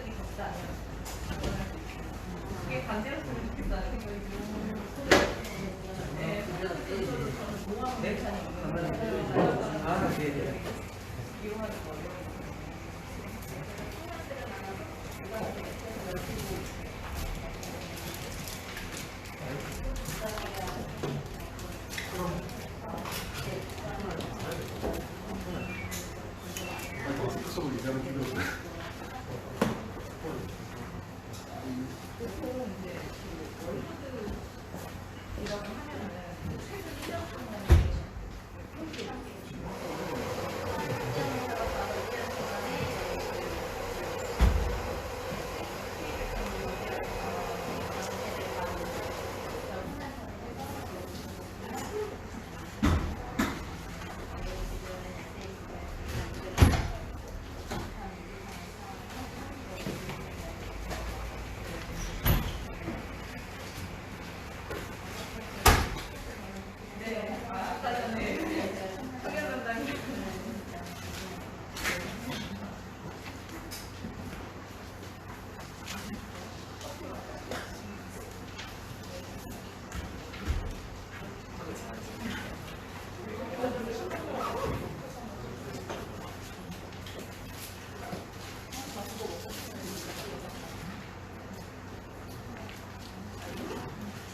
바퀴도 있으니까 필요하시면은 바퀴 마시고 하세요.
저기 이제 8시 10분에 시작할 거고요. 저희가 저기 쇼핑백에 담긴 거 저희가 준비한 건데 뭐냐면 그냥 마스크, 그냥 이마 마스크 쓰기랑 이거 보시면 그 밑에 거저 사업하고 있잖아요. 그 홍보 높은데 1인가구 어차피 이게 혼자 뭐 보시면 혼자 쓰시는 분들 위한 만든 그 준비한 물품이거든요. 그래서 그냥 이상 부부만 우리가 받아 쓰시면 돼요. 그리고 여기 강의 안에도 전화번호가 있고 팜플렛에도 전화번호가 있고 아마 저기 구급함에도 전화번호가 있을 거예요. 저 센터. 그래서 저희 센터에 궁금하신 거 있으면 추가로 언제든지 전화해서 얘기하시면 되고요. 아니면 저희 선생님들 뭐 명함 받아가셔도 되고요. 네. 자, 다시 시작할까요?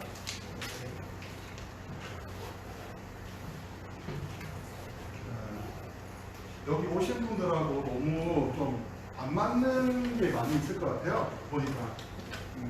그래도 그냥 공부하신다 생각하고 네. 상식을 좀 쌓는다 생각하시고 그냥 들으시면 돼요. 자, 이제부터는 그래서 뭐 볼만할 것 같아요. 앞에 뭐 연구인데 이런 것보다 너무 먼 거니까. 자, 시작하겠습니다. 자, 주거복지 제도가 뭐가 있을까 했을 때 우리는 불과 몇 년 전까지만 해도 우리에게는 한 5년, 10년 전까지만 해도 우리에게는 공공임대주택밖에 없었어요. 네. 공공임대주택이라는 것밖에 없었어요. 그냥 집이 지어서 어려운 사람 주면 되지 이게 끝이었어요. 네. 주거복지란 말도 없었고 뭐 개념도 없었어요. 그런데 5년, 10년 사이에 정말 많은 변화가 있어요. 지금 어느 사회, 어느 때 주거급여라는 게 생겨서 이제 거의 많은 사람들이 알고 있고, 그죠? 저 시골에 사시는 저희 아버지도 아시더라고요. 주거급여가 뭔지.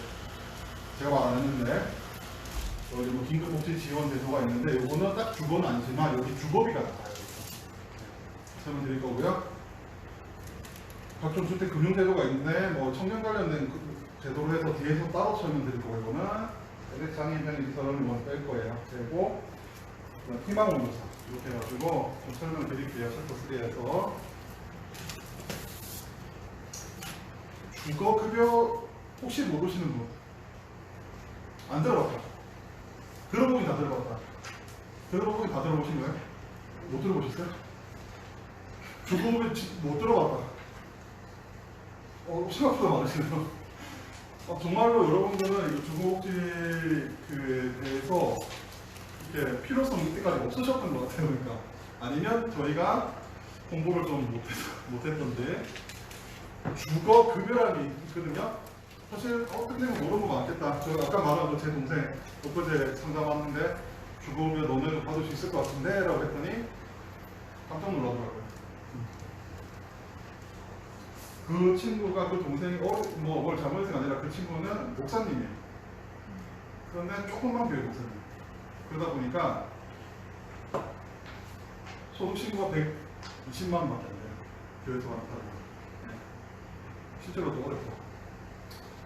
노인은 4인 가구니까 이거 안 넘잖아. 받을 수 있을 것 같은데? 그때는 깜짝 놀라더라고요. 4인 가구면 한 달에 48만 원씩까지 받을 수 있어요. 그 부분 같은 제 동생이지만 목사님이라서 그분이라고 할 때가 있는데 그분 같은 경우는 교회에서 125만 원인가 사례금을 받는데요. 소득세는 안 내지만 신고는 한대요. 그 사람은 그게 소득세를 안 내니까 그게 아마 소득을 안 잡힐 수도 있고 신고하니까 잡혀도 125만 원이잖아요. 그래서 별다른 그런 자산 없고 사는 데 있는데 삼성을 안 넣고 그러니까 되잖아요. 그럼 그 48만 원씩 받았으면 그동안 결혼한 10년 동안 애를 둘이 키우면 힘들게 아내가 그 목사님 사모님이 막 가외야 이래가지고 애를 키우는데 애들 뭐 학비도 쓸 수 있고 그죠? 뭐 임차비도 내고 자기는 이런 믿음이 진짜 몰랐대요. 국가한테 뭘 받는다는 걸 생각을 못했대요. 종교인이고 그러다 보니까 더 그래서 더 그런 것 같긴 한데 아까 말씀드린 것처럼 받을 수 있으면 받아야 된다. 네. 1인 가구들은 사실 좀 받기 힘들어요. 소득 활동 하시는 거예요. 82만 원이기 때문에. 근데 지금은 그런데 갑자기 건강이 안 좋아서 쉴 수도 있는 거고. 그렇잖아요. 저희한테 오셔서 상담 받는 분들이 다 계속 뭐 어려웠던 분이 아니에요. 다 잘 나가고 건강하고 할 때는 좋은 직장 다니고 이런 분들이에요. 부자였고. 그런데 어느 날 갑자기 아파지고 어느 날 갑자기 집안에 사고가 터지고 불행이 갑자기 찾아오거든요. 그럴 때는 이런 제도도 있다는 걸 알고 계시면 좋을 것 같아요. 네. 그래서 이 주거급여는 자 이게 중위소득 45%라서 이거 소득 인정 기준이 좀 빡빡하긴 해요. 근데 좋은 점이 있어요. 그 의무 부양 의무자 등기 기준이 필요가 없어요. 본인만 이게 조금 해당됩니다. 네. 그런데 내가 월세를 40만 원 낸다. 그러면 최대 1인 가구 31만 원이거든요. 31만 원까지 받는 거예요. 근데 내가 월세 20만 원 낸다. 그러면 20만 원만 받아요. 31만 원, 최대 31만 원까지 실제 내는 월세만큼 주거급여가 나와요. 올해는. 작년에는 26만 원 정도였어요. 속도로 돈 주는 게.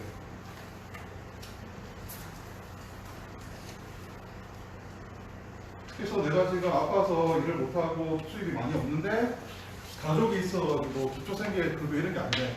그런데 주부급여는 되는 거야. 근데 어째 올해는 이제 또 전체적으로 서울형에서는 또 부양문제도 폐지되고 그렇긴 한데 이제 또 이거 주부급여는 알아보시면 좋을 것 같고. 그러면 이게 그냥 단순히 소득만 가지고 소득 인정인 거 얘기라는 걸 계산을 하거든요. 이거 할 때 어떻게 하느냐, 내가 그냥 알바해서 50만 원 벌고 전세 보증금으로 월세 그냥 뭐 월세 보증금으로 한 5천만 원에 뭐 몇십만 원 산다. 자 이랬을 때 나의 소득 인정액은 얼마냐? 5천만 원의 주거용 예산이면 월 1%가 그 월 소득으로 변화되는 건데 대도시 6,900만 원까지 공제가 돼요. 그래서 내가 알바에서 버는 50만 원만 소득으로 잡히는 거예요. 그러면 주거급여 받을 수 있다. 근데 내가 뭐 2억짜리 보증금 내고 산다. 그럼 6,900만 원 빼고 1억 3,100에 대해서 이런 걸로 환산을 해가지고 소득 인정액을 다 계산을 해야 돼요. 자, 본인이나 아니면 주변에 누가 주거급여 받을 수 있는지 확인하고 싶다. 그러면 마이홈에 가면 돼요. LH에 동의하고 국토교통부에서 만들어서 넣는 거예요. 그래서 마이홈 들어가면 지금 현재 홈페이지 이렇게 구성되어 있거든요. 자가 진단 누르면 바로 통합진단, 주거급여, 공공주택, 주택금융 카테고리별로 자가 진단을 직접 해볼 수가 있어요. 네. 여기 소득 인정의 계산기가 있어요. 눌러 해보시면 돼요.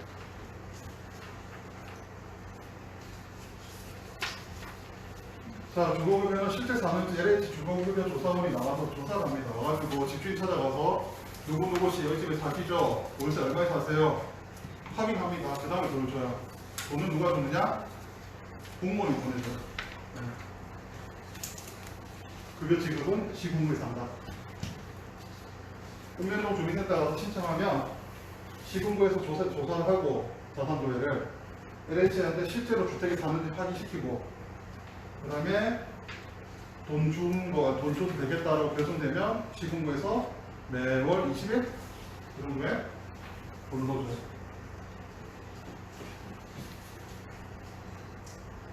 자, 긴급복지.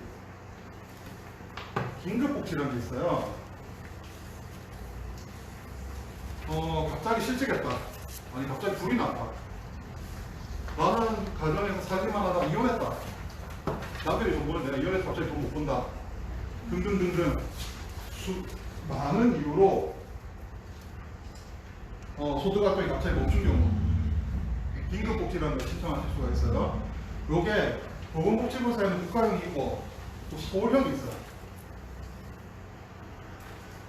자, 요거는 보건복지부에서 하는 거. 돈이 조금 더 많아요. 1인 가구 47만 4,600원으로 최대 6개월. 맞죠, 이거? 그리고 의료비, 주거는 임시거처제고, 그게 거의 안 된다고 하죠. 다음에 서울에서 주민센터 가서, 강남구에서 주민센터 가서 내가 지금 실직했는데 어려운데 긴급복지 받을 수 있나요? 라고 물어보면 주로 이걸 시켜요. 서울형 긴급복지. 별게 다른 거예요. 선정이 조금 더 쉽고, 돈은 조금 작지만 선정이 조금 쉽고, 그 다음에 주거비가 나와요. 이 표에 있는 금액은 지금 아주 수정이 덜 됐는데 약간 사고가 있어요. 이거 보지 마시고요. 지금 이게 뭐냐면 재산 기준이 2억 5,700만 원 이하로 되어 있잖아요. 그런데 지금 코로나 이후에 작년 연말까지 완화시켰어요. 3억 2,600인가? 어디 써놨는데 3억 2천 얼마인가까지 지금 늘어나 있고, 그게 올해 연장돼서 올해 6월달까지는 3억 2천만 원 있는 사람도 긴급복지 신청할 수 있다. 또 여기 소득 기준도 중위소득 85%가 아니고 100%로 완화돼 있어요. 지금 올해 6월달까지는. 6월이 지나면 연장하면 계속 그런 100%고 이게 종료되면 85%로 돌아오는 거예요. 얼마냐? 3억 2,600만 원. 네, 제 기억력이 괜찮군요. 3억 2,600만 원. 네, 그렇습니다. 자, 이걸 하면 돈 얼마나 받느냐? 최대 300만 원까지 받을 수가 있어요. 뭘로 300만 원 받느냐? 4인 가구면 100만 원, 생계비, 의료비 100만 원, 주거비 100만 원, 3개 다 받으면 300만 원 받습니다. 다쳐서 실직해서 의료비가 필요한데 우리가 4인 가구다 이러면 300만 원 받는 거예요. 집세 빌려주고 이러면. 네. 1인 가구다 30만 원. 근데 월세가 많이 밀려있다 주거비도 신청할 수 있는 거 100만 원까지. 네. 내가 어디 아프다 치료받아야 된다 의료비 100만 원. 그리고 만약 이런 가구들은 애가 있으면 교육비, 그 다음에 연료비, 해산비 아시죠? 출산하고 드는 거 산부인과에 잠재비, 장례비용 갑자기 뭐 배우자 하느라고 또 아파 그래서 돈이 없고 실직해야 된다 똑같은 거죠. 장례비도 나오죠. 정규 그렇게 해서 서울형 긴급복지제도가 3억 2,600만 원까지 자산이 있는데 갑자기 실직해서 돈을 못 버는 경우에 코로나 이후에 되게 많아졌어요. 회계 연도 기준으로 한 번씩이거든요. 2020년 말에 받았으면 2021년에도 받을 수 있고 또 요거 끝나면 다시 보건복지부도 신청할 수 있어요. 받는 중에는 안 되는데 끝나면 돼요. 그래서 주택금융제도는 요 뒤에서 청년 관련된 걸로 좀 가름할게요. 이거는 그냥 넘어갈게요. 시간 관계상. 자, 요것만 보시면 돼요. 서울복지재단에서 하는 서울금융복지상담센터가 자, 이렇게 있어요. 센터들, 권역별로. 전화하셔서 앞에 나오는 이런 것들에 대한 각종 뭐 월세 대출, 디딤돌, 주택 구입 자금 대출 등등등에서 보험자료로 주택연금, 임대 보증 대출 많아요. 이런 거는 서울시 복지재단에서 운영하는 금융복지상담센터에 전화하시면 저희보다 여기는 금융 관련해서 여기가 더 낫다 저희보다.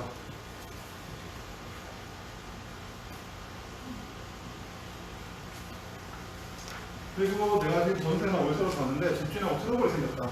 이럴 때는 여기가 좋아요.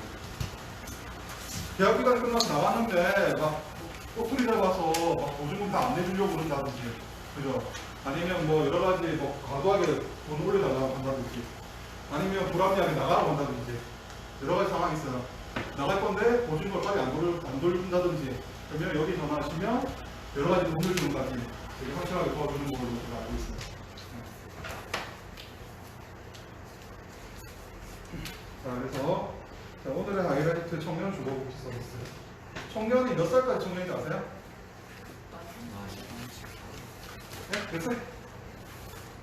금방 정답이 들린 것 같은데? 39세? 39세. 만 39세. 네, 만 39세. 네, 요즘은 뭐, 한 40 정도 돼도 청년이라 할 수 있죠. 네. 자, 오늘, 아까 한번 나왔죠. 역세권 청년주택. 네. 역세권 청년주택에 대해서 저희 또 할 말이 많아요, 지금. 선능력인가? 짓고 있는 게? 네. 선능력에도 역세권 청년주택 짓고 있고요. 근데 신노년역 주변에 짓고 있고, 양재역 주변에도 짓고 있고, 강남권에 역세권 청년주택 엄청 많이 짓고 있습니다.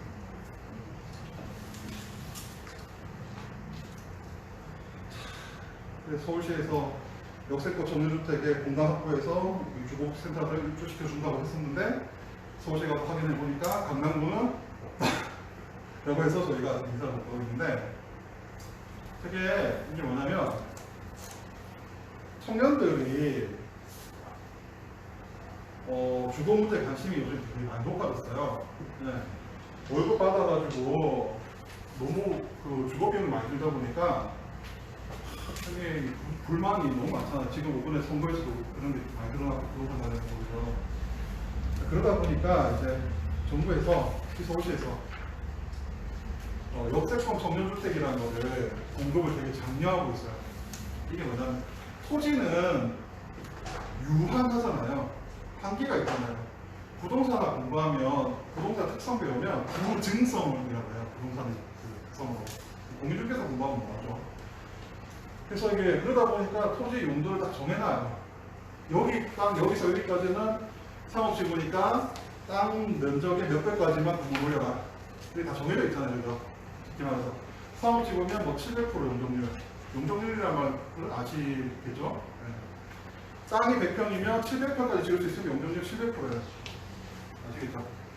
자, 용적률이 높으면 높을수록 건물을 크게 지을 수 있고 집을 많이 공급할 수 있죠. 그죠? 자, 그렇게 되면 이 건설회사 입장에서는 용적률이 높으면 수익성이 엄청 좋아지겠죠. 그죠? 그래서 서울시에서 야, 내가 너네들 회사 저기다 역세권 청년주택 지으면 용적률 많이 올려줄게. 이렇게 되는 거예요. 신청해. 그러면 강남구에 성동역 바로 옆이거든요. 집 짓고 있는 거. 제가 맨날 보는데 우리 한때는 거기 들어갈 줄 알고 꿈에 들어 있었는데. 자, 어쨌든 지하철역 옆에 건물이에요. 근데 거기가 원래 용적률 한 700% 됐을 거야 아마. 그런데 그거를 막 900% 막 올려주는 거예요. 정확하게 몇 분을 모르겠어요. 올려주는 거예요. 그러면 예를 들어서 뭐 70집 지을 거를 90가구 지을 수 있는 거죠. 예를 들어서 비로 치면 20집 더 짓는 거죠. 그죠? 그러면 이 건설회사가 70집 지어서는 이게 타산이 안 나가거든요. 원래는 땅값이 너무 비싸고 건축비도 비싸니까 비싼 땅 사서 건축비 많이 들어서 지어가지고 70개밖에 못 지으면 70개 분양해봤자 별로 남는 게 없다. 그래서 공급을 많이 못했는데 시에서 도시나 이제 뭐 정부에서 역세권 청년주택으로 지으면 용적률 막 대폭 올려줄게. 이렇게 된 거예요. 그래서 건설회사들이 때 이름 있는 회사들이 역세권 청년주택을 서울전역에 엄청 많이 주고 있어요. 네. 특징이 이름에서 드러나죠. 역세권. 초역세권 거의 다. 평수가 제일 작은 게 5평. 큰 거는 15평까지 왔습니다. 15평은 역세권 청년주택이지만 신혼부부도 들어가거든요. 신혼부부 아니면 15평에 그 용산에서 찍은 거 보니까 쉐어형이 있어요. 15평에서 방 3개를 넣은 다음에 청년 3명이 쉐어할 수 있도록. 네, 이렇게 지은 집도 있고, 아파트 구조이고, 평수는 작아도 오피스텔 아니에요. 오피스텔처럼 생겼는데 되게 고층으로 지어요. 용적률이 높으니까. 고층으로 짓고, 공동주택이에요, 아파트. 그래서 여기 들어가려면 차는 안 돼요. 차 있는 건 안 돼요. 왜? 역세권이니까. 너 초역세권에 저렴하게 살고 싶어? 그럼 넌 차는 없이 살아야 돼. 왜? 주차장 못 만드니까. 한 건물에 너무 많은 세대가 들어가니까 주차장을 그만큼 빚할 수가 없어요. 건축할 때 제일 공사비 많이 드는 게 지하 파는 거예요. 네. 지하 주차장이 막 5층, 6층, 7층 이렇게 팔수록 건물 올리는 것보다 돈이 더 많이 들어요. 그래서 역세권 청년주택은 차가 일단 없어야 되고, 제가 용산의 삼각지역에 베리디오 프렌즈라고 지금 입주를 했는데, 거기가 금액을 내가 조사했는데, 거기가 용적률이 961%, 5만 원 높은 거예요. 네. 그리고 거기 금액이 얼마더라? 보증금이 3천만 원부터 8천만 원. 월세가 21만 원부터 65만 원. 네. 그러니까 5평짜리는 한 3,100만 원에 20몇만 원. 그리고 15평짜리는 8천만 원에 65만 원. 아파트. 그 정도면 괜찮죠, 그죠? 네. 보시면 또 50만 원 동네 사시니까, 그죠? 그래서 여기 역세권 청년주택이라는 거는 전 민간 공공 현재 공급, 준공공이죠. 여기는 누가 들어가느냐?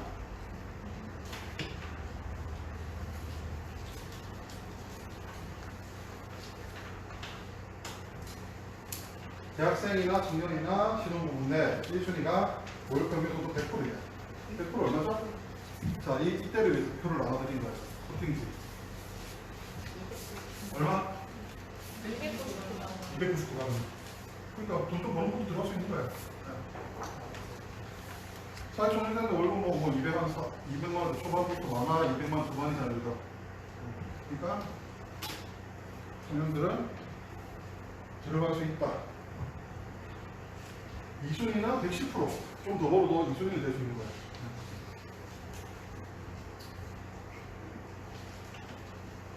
그래서 역세권 청년주택을 여기 계시는 분들이 관심 가져 볼 만할 것 같아요. 그냥 월세 지금 막 60만원, 50만원, 막 170만 내고 사시는 분들은 그냥 괜찮을 것 같아요. 이런 데 가면 커뮤니티 시설이 아파트처럼 요즘 짓는 아파트처럼 다 잘 돼 있기 때문에 관심 가지고 보시면 지금 강남구에 짓고 있는 것들이 입주가 2023년부터 2025년이네요. 지금 다 알아보시면 좋을 것 같고요. 이거이네요.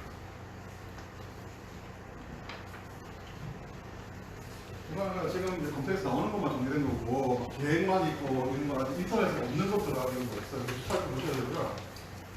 마포구, 중랑구, 화곡동, 천호동, 용산구. 우리가 주거복지센터가 25개 있고 중앙주거복지센터가 있어요. 중앙주거복지센터가 거기 들어갔어요. 지금 사무실로. 왜? 서울시에서 건설사에 용적률 올려줄게. 청년주택에 우리한테 기부채납도 좀 해. 기부채납해서 받은 문면에 주거복지센터 사무실 들어가 있어요. 어쨌든 공급 현황 보시면 20년에 3,400세대, 21년에 2,200, 내년에도 2,700 꽤 공급이 되고 있고요.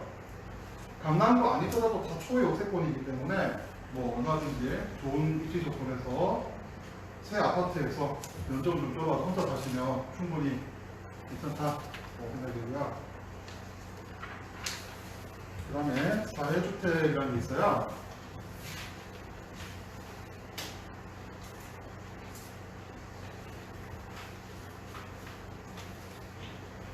자, 사회주택에 대한 정보는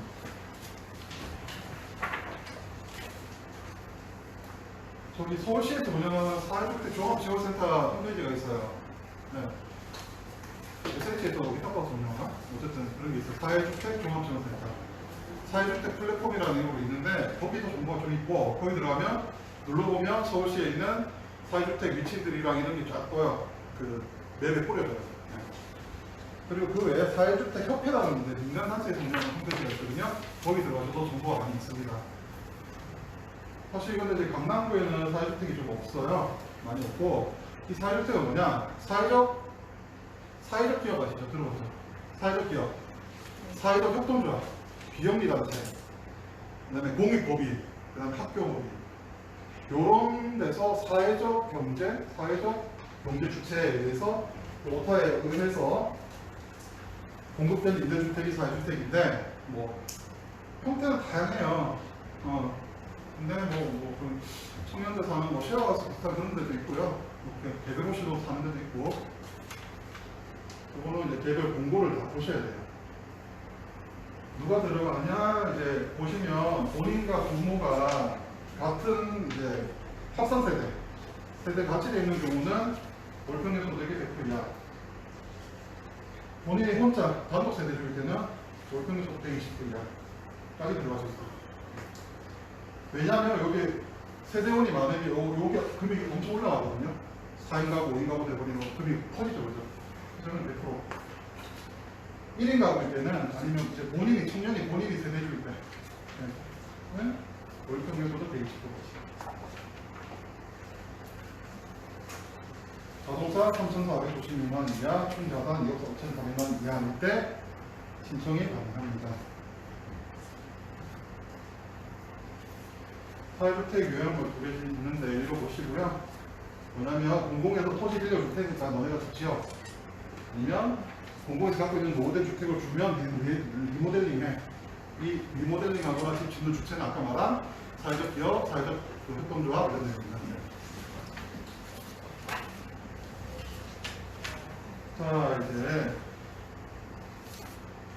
서울시 청년 임차보증금이라는 거는 혹시 들어보셨어요?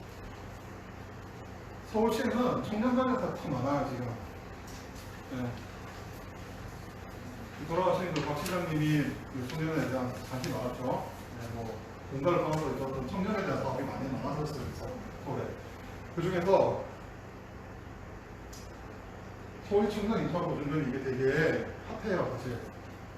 그래서 이게 뭐냐면 얼마까지 되더라 이게? 연소득 4천만 원 이하인 분들은 무주택자면 신청하면 추첨해가지고 임차 보증금이 90% 혹은 7천만 원, 보통 7천만 원이네요. 를 2%로 빌려주는데 이자로 2%? 그렇게 많이 안 싼 것 같죠. 근데 1%만 본인이 내고 이자 1%는 지원을 받는 거예요. 그러니까 1% 이자로 방법도 없이 7천만 원까지 빌릴 수 있는 거죠. 서울시에서 금리 1%를 지원을 합니다. 네. 그래서 이게 신청이 너무 많아가지고 시에서 막 이랬다 저랬다 많이 변화가 있었어요. 무제한으로 신청 받다가 신청 받은 다음에 추첨했는데 너무 신청자가 많고 추첨이 잘 안 되잖아요. 그러니까 하루에 12분만 뽑다가 지금 40건? 네. 지금 40건. 아침에 9시부터 밤에 12시 사이에 이게 인터넷에서 신청하면 그 중에서 40명씩 뽑아요. 떨어지면 다음에 또 신청해야 돼. 네. 그래서 매일매일 신청을 하고 40등 안에 들기를 기다려야 돼. 잘 되면. 이자가 7천만 원에 1%는 얼마 정도 될까요? 자, 7천만 원에 1%면 70만 원인가요? 그죠? 그걸 12로 나누면 14만 원? 14만 원 맞나요? 네, 7천만 원 12만 원? 5만 원? 5만 원? 6만 원? 네. 그러니까 이자 12만 몇천 원 낼 거를 6만 몇천 원만 낸다는 거예요. 무슨 알겠지? 2%면 12만 몇천 원인데 6만 몇천 원 이자는 서울시에서 매달 내주는 거죠. 근데 이게 작은 것 같은데 자 1년이면 70만 원 계속 빌릴 수 있어요. 몇 년씩 이자 이렇게 볼 수 있는 거죠?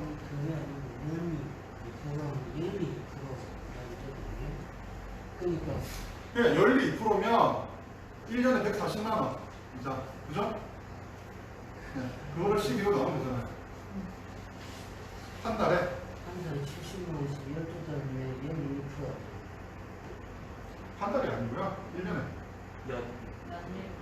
연. 해연자예요? 연 2%. 연 2% 이자로 빌려주는데 그중 1%를 서울시에서 내준다는 거예요. 그냥 1년에 한 70만 원 돈 이자를 내준다는 거 생각하시면 될 것 같아요. 그래서 어쨌든 근데 1년에 70만 원이지만 2년, 4년 되면 몇백만 원씩 되니까 신청자 많아요.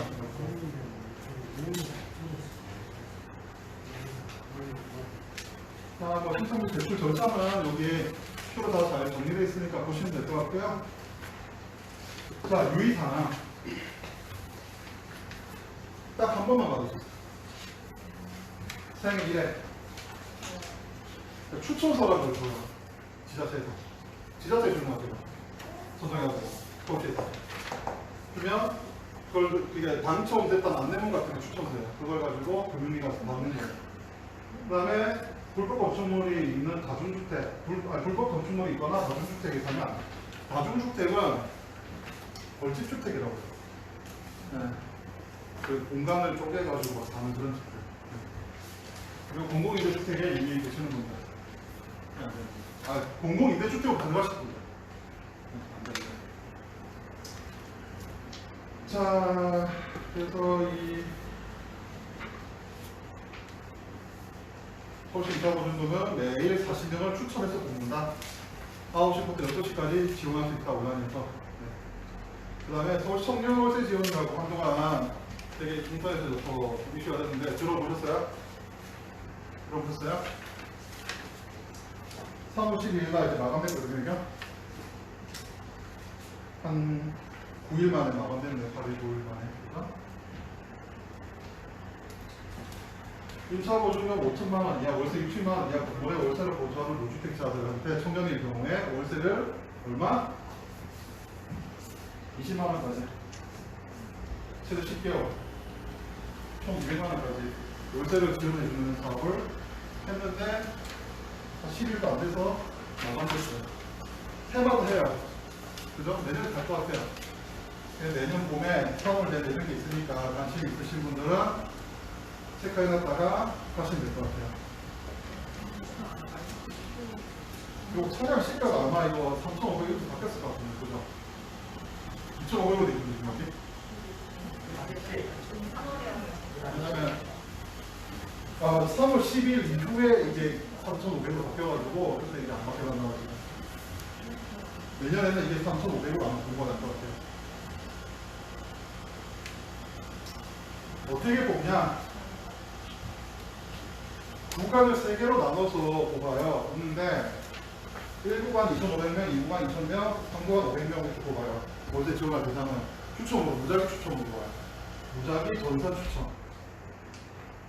내가 500만원 이하의 월세 40만원, 500에 40 산다. 왜냐면 1구간에 들어가서 1구간 지원하고 뭐 10,000명이 지원했으면 10,000명 중에 2,500명 뽑는 거예요. 예를 들어서 누가 더 많이 지원했을 것 같아요. 2구간 2천만원에 월세 5만 50만원 이하로 산다.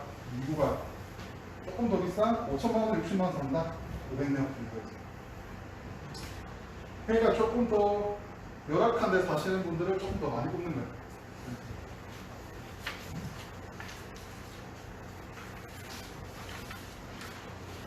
그리고 이제 청년 주거급여라는 게 있는데, 이거는 주거급여를 받는데 1인 가구는 31만원 받는데 4인 가구는 48만원 받아요. 그런데 내가 주거급여 수급자인데 내 애가 커서 나는 경기도 살고 애는 서울로 대학을 갔어. 그러면 주거급여 48만원 받는데 서울에 집도 구해줘야 돼. 그죠? 어렵죠, 그죠? 그럴 때 분리시키시죠.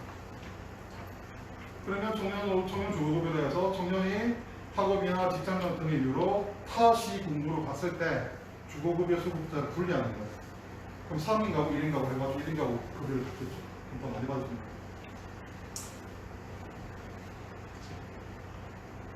자, 여기 마지막인데요. 중기청이라고 불러요. 줄여서 중소기업에 근무하는 취업한 청년들을 위한 대출. 우리같이 사회복지기가 병의법인이 되는 근무하시는 분들도 여기 들어가고요. 조건은 여기는 34세 이하. 그리고 3,500이었나요? 네, 3,500이요. 자산은 2억 9천이야. 그럴 때 중기청 대출을 받을 수 있는데, 요거는 서울시에서 아까는 2% 이자 1%를 내준다고 했죠. 비슷한 건데 이거는 아예 이자가 1.2%로 쌓여요. 그런데 요게 올해 연말 되면 종료된다고 발표가 났어요.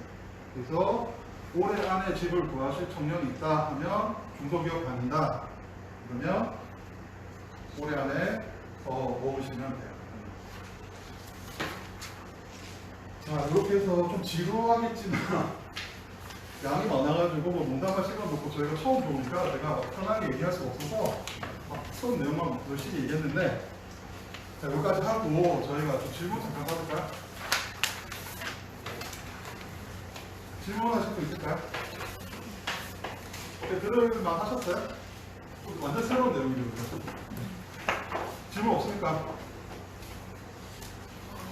네? 그럼 여기까지 할게요. 그리고 개인적으로 궁금하신 게 있으면 센터 연락하시면 될 것 같아요. 네, 감사합니다. 수고하셨습니다. 네.